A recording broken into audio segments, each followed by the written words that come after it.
to have multiple profiles. Madali lang. Punta lang kayo dun sa settings nyo and then makikita nyo create a profile at pwede na. So, kung gusto nyo naman from that profile, you can create another page, another group, and you can make business. Yun lang yun. Kung gusto nyong mag-create ng another page, alam nyo kung gusto nyo mag-business, create another page and you can post anything, any brand.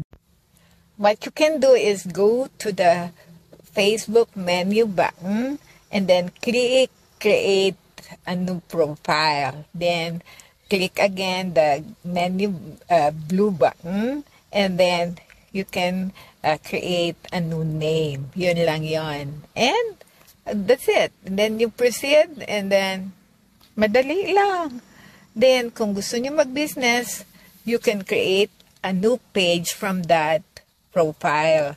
And then you can represent your community, you can represent your own brand, ganon. So you're free, and that's completely separate from your personal profile. So that's it. So you can avoid messing your feeds from your personal. Madali lang. Okay? Gawa lang tayo.